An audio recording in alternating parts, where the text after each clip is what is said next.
Ladies and gentlemen, YouTubers, it's the Natural Born Thriller, and sorry for this delay of this review.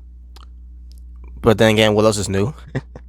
But welcome everyone to Impact Wrestling Review, the show from January 26, 2021 in Nashville, Tennessee. Yes, Nashville, Tennessee. Your commentators are, I'm sorry, not Josh Matthews. Yes, no more Josh Matthews. I just gotta keep bringing that up because thank God he's gone. But it's Matt Striker and D'Lo Brown, and yeah. So let's get to the show here. Just go let's go right into the show. It's probably not gonna be a long review. The show itself, to me, really didn't do much for me, but you'll find out once I get to everything that I'll talk about here. So we open up with the Impact World Champion Rich Swann coming out and basically calls out Tommy Dreamer and says that not only in February 13th it's going to be no surrender on Impact Plus, but on that day it's going to be the 50th birthday of the innovator of violence, Tommy Dreamer. So Rich Swann thanks Tommy Dreamer for helping him so much, and other members of the locker room of everything that he's done for Impact Wrestling, and says basically he wants to defend his title against the innovator of violence, Tommy Dreamer, on that day. And I'm thinking to myself, wait a minute, what? Tommy Dreamer getting a shot at the title? And Tommy Dreamer was okay, he was fat and all that, but he wanted to turn it down, but all of a sudden we didn't get the full answer because all of a sudden Sami Callihan comes out. He comes out and says to Rich Swann, that you lost your match at Hard to Kill to a guy who's not been working for the company of Impact Wrestling. And then Sami Callihan also brings up, I may have lost, but I didn't embarrass the company by losing to someone who's not working for the company. And everything. Also Chris Bay comes out. Basically, Sami Callihan want to get a shot at the title, and then Chris Bay come out, and then he wants to get a shot at the title. Basically wants to promote Rich Swann versus Chris Bay 2. Yeah, because the first one worked out very well. Based on how they booked that match. Not the match they booked, how they booked the program leading up to it. So, all of a sudden Moose comes out, and Moose claims that he's going to be no contender, and Rich Swann basically denies them all because Rich Swann said to Moose, he had the opportunity to face him for the title, and he decided to not do it because he wanted to do it on his time. Well, Rich Swann said, well, guess what? Your time is up, and now, you gotta wait in the back of the line, something like that. I'm trying to remember how it was being portrayed as, but basically he's basically saying that Moose lost his opportunity because Moose didn't wanted to challenge him right there and there. From the last time they came across each other. So Moose takes and Rich Swann says, and besides, he's already giving a title shot to Tommy Dreamer. And I said, wait a minute, Tommy Dreamer didn't accept it. He didn't even answer the question if you could accept that that whole thing. So, basically just Rich Swann just say Tommy Dreamer is getting a shot regardless. But he didn't answer yet. I didn't get this at all. Also, Sami Callihan attacks Rich Swann. Also, whole breaks loose. Rich Swann and Tommy Dreamer were being ganged up by Moose, Chris Bay, and Sami Callihan. All of a sudden, Matt comes out. He makes the even playing field, and also the heels back away. And also, Sami Callihan does the whole ICU hacker into the system of Impact Wrestling. Lights goes out and all that, and then comes back on. Also, you see the world's most dangerous man, Ken Shamrock, in the ring, laying out the faces, and then the heels get back in for a beatdown, and that's how the show that's how the show opened up, with a promo leading up to interruptions after interruptions, and then returns, and then surprise appearance. Ken Shamrock is it reached as a surprise appearance because the whole thing was Sami Callihan, setting up a booby trap in a way. But also it pertains to chaos, wreaking chaos, to open up the show. But and that's how they opened up the show. Also, we get Gia Miller attempt to get words for Rich Swann, Tommy Dreamer, and William Mack. But I mean, in a way, she did get some words from them, from Rich Swann especially. And then they went to Scott D'Amour's office, which was right there. And then they demand a match between Moose, Chris Bay, Sami Callihan, and Ken Shamrock. And Scott D'Amore, he grants his that, but but you guys are outnumbered. I don't know if your math is not that good, whatever. And then Dreamer's like, we'll find someone. And then Scott D'Amore says that won't be necessary because there's someone in my office that you should see who's will be gladly to accept your invitations to have him be to be their partner. So they look at who's in there and they're like, oh, what's up, blah, blah, blah, and everything, know that. And I'm thinking to myself, who could it be? Even Matt Striker tried to get some dirt from D'Lo Brown to see any idea who it could be, because D'Lo Brown is also who works behind the scenes as well. He's not just a commentator; he also works behind the scenes as well. So, but we'll see. Later on, you'll find out who it was. Obviously, it's been a week already, so yeah. For those watching Impact Wrestling, I've heard, and watching my stuff here, reviewing Impact Wrestling. Yeah, and I already know who it was going to be, but for those who don't know, you'll find out later. You're gonna find out, basically.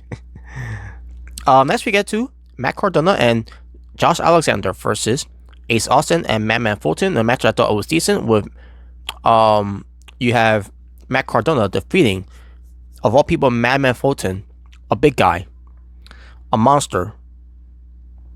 He beats him with the radio silence. Used to be called the Rough Rider. The jumping leg lariat that Zack Ryder once did when he was in WWE, as tends to and now he's Matt Cardona and it's called the Radio Silence. And he got the win. I did not like that. What is the point of Ace Austin and Madman Fulton as a tag team if they never win anything?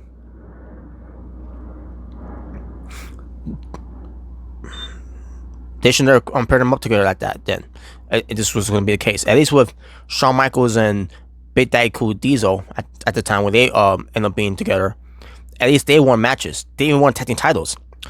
Do we see Ace Austin and Madman Fulton winning tag titles in the future based on how they're losing their matches? Ridiculous.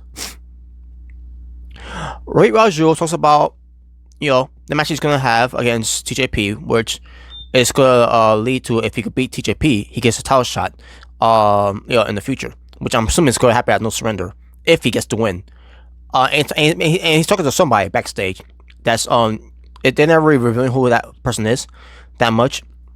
But Ray Raju was talking to him, and he's looking for his assistant to help him defeat TJP. He could get a title shot if he beats TJP, because this whole thing is stupid anyways, folks. The whole thing with TJP, not also he's the X Division champion, even though he was supposed to be manic.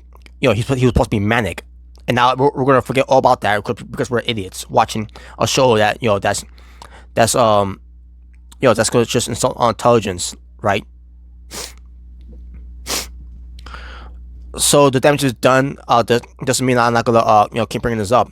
It's stupid how they did this, and it's stupid how they're booking this one too. Because, if you beat the champion, you get a title shot of the champion later on a later date. I always fucking hate that shit. You make your champions look like a chump if you do that. At least with New Japan Pro Wrestling, they know how to do it in a way where you could still protect your champions of losing matches. Unbelievable. But we'll find out on the next episode of Impact Wrestling of who it could be, and you'll find out once I do that review of it.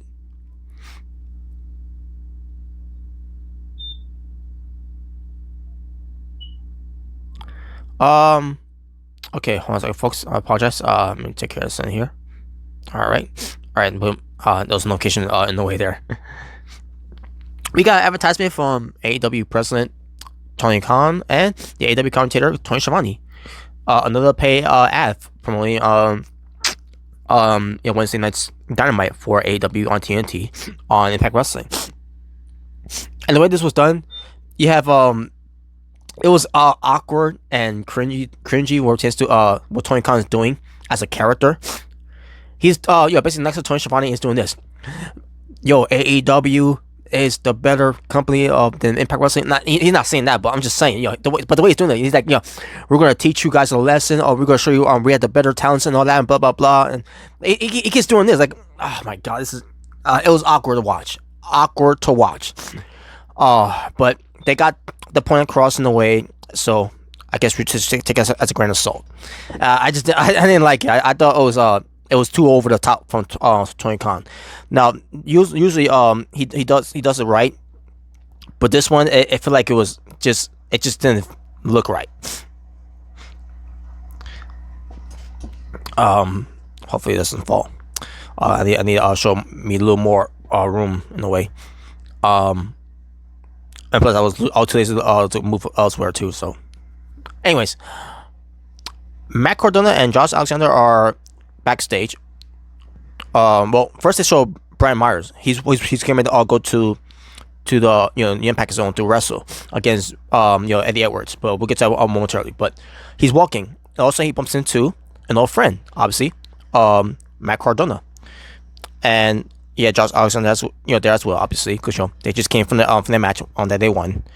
And then Matt Cardona is basically saying, hey, buddy, he's basically saying he's happy to see him and all that, And then Brian Myers, who looked angry at Matt Cardona, and also looking angry at Josh Alexander, and saying that Brian Myers said this. I can't believe he said this. Pertains to Matt Cardona. That Matt Cardona is the Genetti. Because if for those who don't know, Matt Cardona and Brian Myers, what pertains to them being the Major Brothers in WWE, and then when they became the Edge heads for Edge, at that point they became Zack Ryder and Kurt Hawkins. That whole tag team that they were doing. As again the Edge heads, and then also they broke away from them, and then they became their own persons. Was Zack Ryder being the his character was basically him being the Tool, from Long Island, with tan, spiking his hair, looking all cool and all that. Look like a total Tool in a way, like a Greedo, something like that. And then you have Kurt Hawkins, didn't know what his character was to be about, other than him just being a generic wrestler. But and Brian Myers, at that time, Kurt Hawkins was gone later on, from WWE. While they kept Zack Ryder, and Zack Ryder became bigger, because of his internet, of the Z True Long Island story. I think that's what I believe that's what it's called. On the internet show that he became a big star because WWE wasn't doing anything with him, and then finally when he's trying to catch fire, WWE finally took notice of that. And then they did what they did, and the rest is history. And then his popularity became nothing but history. But there's still fans that still were there supporting Zack Ryder, no matter how they treated Zack Ryder. But Zack Ryder became Intercontinental Champion during those times. He became the United States Champion. He became number one contender for the WWE title against Sheamus. He's been having interactions with Edge, which is the mentor and all that. They did a lot with Zack Ryder. There, even though he was not part of the plan. You even got The Rock, at Survivor Series. It was after the show was over, where the Rock acknowledged Zack Ryder because he was being drawn out by "We Want Ryder" chants. I should know because I was there. Watching the show, Survivor Series, and I was alone with these people because I got into the hype of Zack Ryder because Zack Ryder, he truly deserves it, and the way they treated him was a crime. But Matt Cardona as Zack Ryder became something way more bigger than what Brian Myers, Kurt Hawkins was. And then when Brian Myers came back to WWE as Kurt Hawkins and all that, where they haven't been on this defeated streak. Or that was the thing that got him over in the way. It's him loses matches until they was going to do something where it tends to make him mean something where he finally got a win.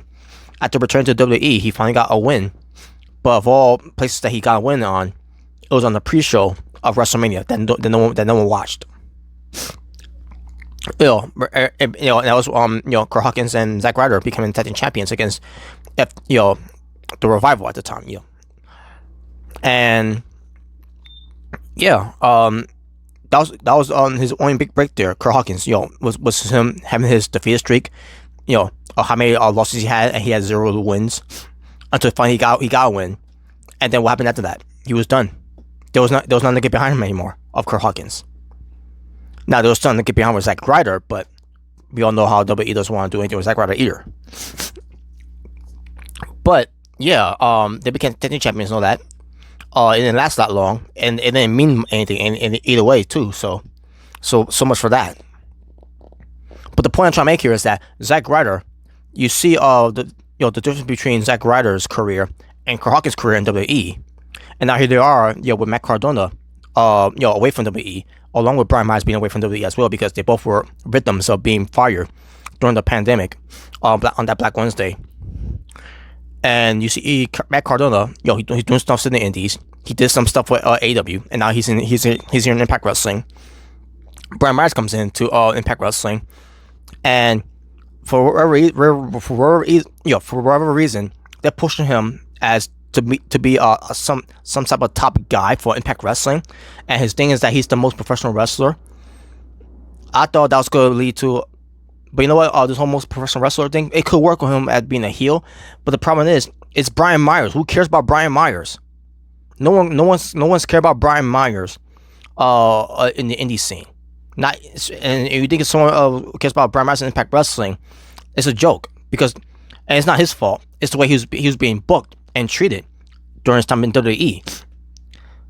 And I'm not saying he's a bad wrestler and all that. He actually is a good wrestler, but there's nothing for me to care about this guy. There's something for me to care about Zack Ryder, though. He's more of a better wrestler than Brian Myers, in my opinion. Matt Cardona.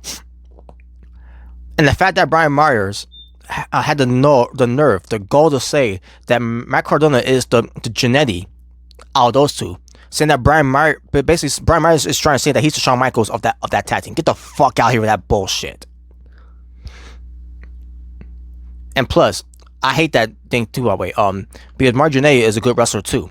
The problem is, the problem with the whole thing with Mark Jannetty thing is that his career went nowhere because, of his own doing, and basically, not everyone's gonna remember what Mark Jannetty did after the Rockers ended, where Shawn Michaels on the other hand did something with his career. Intercontinental champion, European champion, WWF champion, 2-time winner of the Royal Rumble, World Heavyweight champion, headline WrestleMania. He's a showstopper, the icon, the main event. He's been in a lot of innovative matches like Hell in a Cell, ladder matches, elimination chambers, and a lot of type of matches that were, some of them were ridiculous or not, but Michaels made a whole lot of great careers in his professional wrestling career. Meanwhile, Mark Jannetty, he may have been the current champion, also WWF champion. I mean, WWF tag team champion, let's say. He was never world champion. I think that was probably the goal with him at the time, but because of his fuck ups, he unfortunately didn't get it. But in the current champion, tag team champions with Shawn Michaels and all that. Michaels was also won tag team championships too, not just with Mark Jannetty, but with other tag teams as well.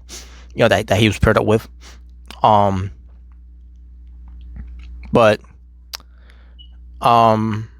Shawn Michaels did a whole lot in the WWE, whichever you want to say. Mark Jannetty, unfortunately, didn't do that much other than him being the current champion and not really mean that much. They tried to do something with Mark Jannetty when he came back, but then all of a sudden he, once again, more fucking up of his life, and then fucked up his career, and that's why he's forgotten about. and that's what the whole thing with the whole of the Mario Jannetty and Shawn Michaels reference comes from, because of one guy was successful, the other guy was not successful, unfortunately. Despite that he was a great wrestler in Mario Jannetty, it was his own doing. Is what brought him down to a career path that led him nowhere. But in their ways, to compare the Mario Jannetty and Shawn Michaels thing, is that who's the better guys out of those tag teams? Because they done with Bully Ray and Devon Dudley at one point. They done it with with The Miz and John Morrison. They done it with a few others too. I'm not gonna name a whole lot of them. Because I just want to move on from it. Come on, folks. Then hi. Yeah, someone trying to call me while I'm doing this video. Anyways, so yeah, I'm pretty sure I get my point there, folks. So try for the long diatribe there. But Brian Myers saying that he's the Shawn Michaels of the out of the two. No, he's not. If anyone's Shawn Michaels out there, it's Matt Cardona. And I'm gonna move on to Brian Myers versus Eddie Edwards. Didn't care about the match. I barely watched it. I barely cared for it. But the match ended with Eddie Edwards. He snaps. He bites on Brian Myers' forehead. He refuses to let go. Referee calls for the bell.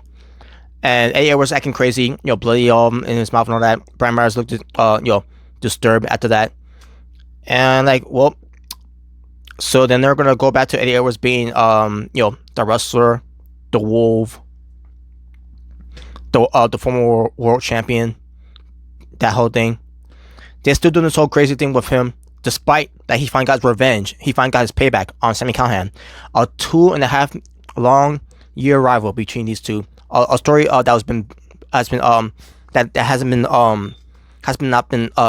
where the chapter has not been closed yet until it finally did happen at Hard to Kill. And it's still doing this whole thing with Eddie Edwards being crazy with his crazy weird braided mohawk hairdo, his butchy beard, him looking like he doesn't look like a wrestler. He just look like an outlaw brawler from these indie mug shows. And at this point, I'm done. I don't care anymore. Eddie Edwards, he wants to continue doing this bullshit. That's fine. I'm just going to continue not to care about him anymore. So.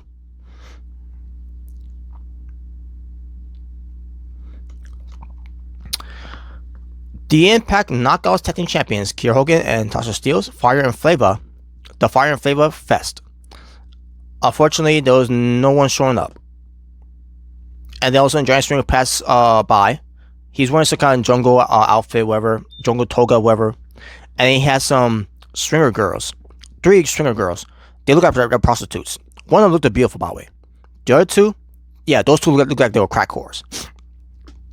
So then Kiera Hogan had an idea, and I said to myself, I wonder what idea could it be. We'll get to that later. Big Money Matt with Private Party working into their upcoming Impact World Tag Team Championship title match against the Good Brothers at No Surrender.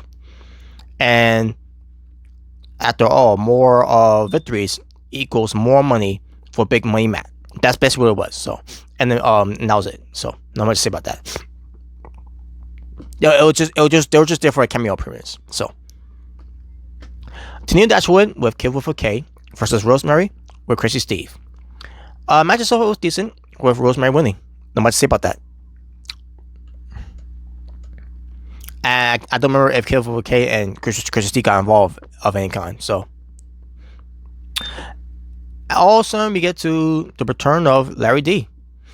He's back with AC Romero. Triple XL is back together. I think John Bravo was there too. I really don't remember, but I don't care.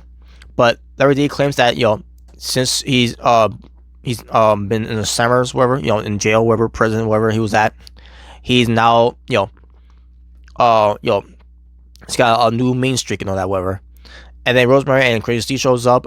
Rosemary was the best friend of Ty Valkyrie, who framed Lawrence D, that whole thing, and basically the whole routines for the whole shooting of Giant Bravo, whatever, blah blah blah. Larry D keeps his promise, About it's gonna be held to pay whoever. He knocks out Squishy Steve. Rosemary takes goes stand up to him and all that, and that was it. So that's gonna be the new program now moving forward. What's it gonna lead to? I don't know. I just don't know. And that's all I gotta say. Next we get to Fire and Flava, the tag team champions of the Knockouts division, telling Giant Bravo, Giant Swinger, and also the Swinger girls to come by, for instance, to the Fire and Flava Fest, and because their ticket sales didn't go well. And Flava, I was like, can I come too? I was like, you got money? And he's like, no. And basically he was declined to be invited. So, and he had a sad look on his face. So,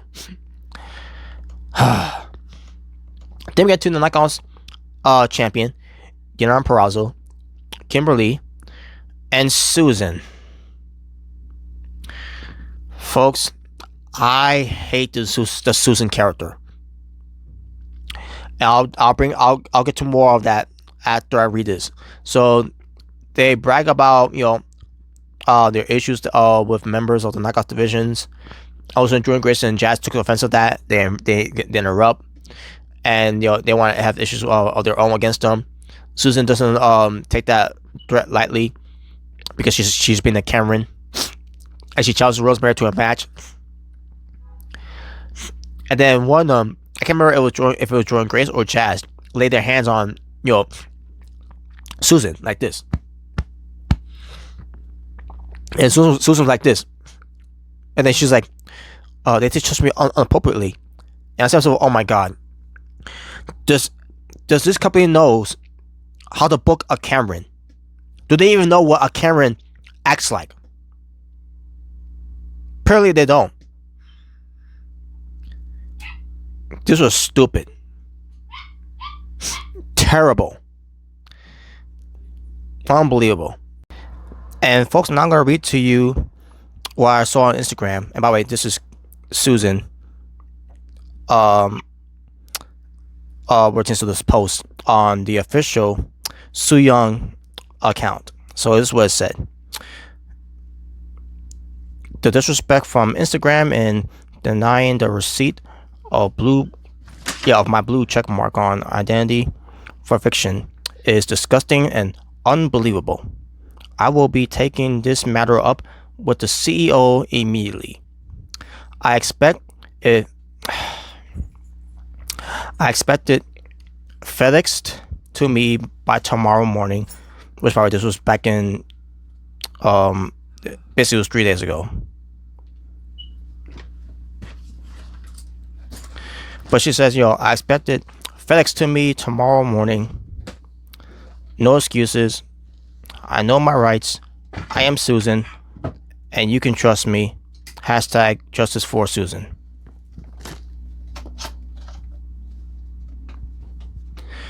I hate this gimmick.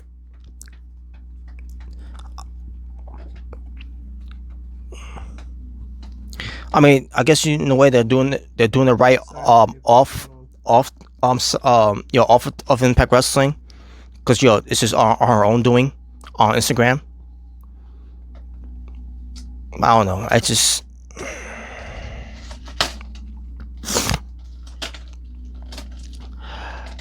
The point is, I just don't like the gimmick. At first, I thought it was gonna be something different, but instead, they decided to go somewhere else with it, and it's trash. Speaking of trash, we get to a dumpster fire segment here. Fire and Flava Fest, which you have this identity crisis of Alicia Edwards being MC Alicia, whatever reason. Introduces the Impact Knockouts Tag Team Champions, Kara Hogan and Tasha Steelz. Meanwhile, you had the Swinger girls in the ring. You had Giant Swinger somewhere far up in the railings. The guardrail, I meant to say, in the corner of it. Giant Bravo was in the ring. Cameron Rose was there. Oh yeah, someone was dressed up in the Stay Puft Marshmallow from Ghostbusters, like back in the wedding thing they did before. Yeah, and it was followed by in that costume, by the way. In this case, it wasn't, but we'll get to that momentarily. But so they're celebrating, that they became tag team champions after defeating Havoc and Nevaeh at Hard to Kill. Oh yeah, you also the referee Brandon Tolley. He was there too as well, and he says this was a dumpster fire. And I say to myself, well, that's an understatement. That's exactly what I thought what this was too. The food was terrible. The drinks were terrible. There was barely any food. It was a cheap food they had there, and whatever. Tasha Steelz confronts the Stay Puft Marshmallow person. Thought it was Flava, but ends up being Nevaeh. They take out the tag team champions because Havoc was there too. So yeah, this was chaos. This was a mess. This was trash. This was a dumpster fire. If I was doing this this whole thing, I would have done it way better than how did what they did here. This was so fucking stupid. Especially one of my favorites right now. Became tag team champions for the Knockouts division, and this is the segment they decided to do their the celebration for their championship coronation, and it was fucking trash. Chris Sabin and James Storm having some few drinks. They say they will eventually become tag team champions together. And there you go. Not much to say about that. They were at a bar. They were just drinking. And sorry about your damn luck. Then we get Brandon Tolley. Basically, he wants his money back because he was disappointed. He didn't get what was promised out of this whole thing. And Kerrigan Tasha Steelz says, request denied. Great. Joe Doring being covered by Eric Young and Diener. Together they are the Violent by Design.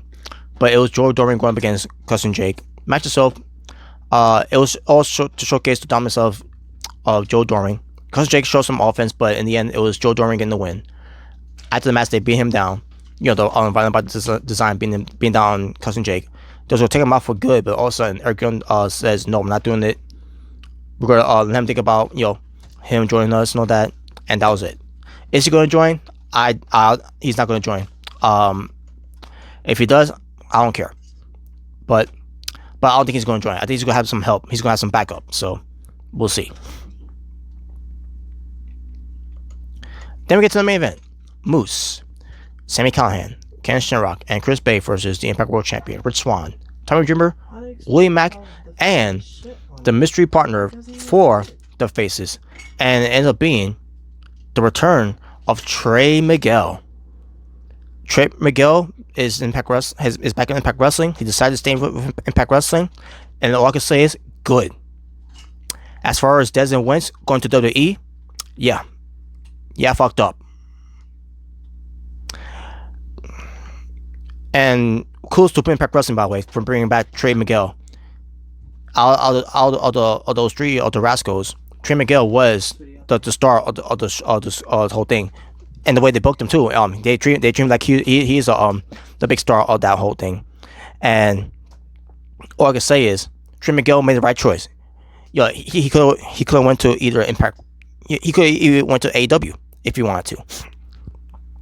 All I can say is he chose the right path to stay with Impact Wrestling and away from the WWE. Because I'll tell you right now, with Des and Wentz, with their names being changed and their names of the tag teams being changed too and all, the farthest they can go is an NXT, and once they're done with that, they'll be go to 205 Live, and that's it. That's gonna be their calling in WWE, because the WWE on the main roster ain't gonna do shit for them,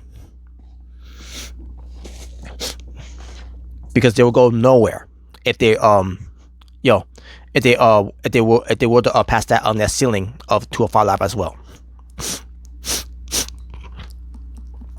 But yeah, great to see Trey Miguel. New look, new hairstyle. It's a hair color, a change of hair color. He's blonde hair now. But yeah, new look, new music, new Timetron, new persona. He's got it all now, and he looks great. And he won for his team. He pinned Sami Callihan with the the package pile driver. I'm sorry, he countered the package pile driver into a roll up, I meant to say, and that's how he got the win. After the match, it was basically the face. So yeah, the faces won: Rich Swann, Tommy Dreamer, William Mack, and Trey Miguel. Meanwhile, Ken Shamrock attacks the referee by order of Sam Callahan, Brendan Tolley, puts him in an ankle lock, and that was it. The show ended because of that. Afterwards, so that's it basically showcase more of Ken Shamrock's dangerous ways, because he is the world's most dangerous man. And there you go. And that will do for Impact Wrestling from January 26, 2021. I believe there was 5 matches with the total for Impact Wrestling. Let me double check here.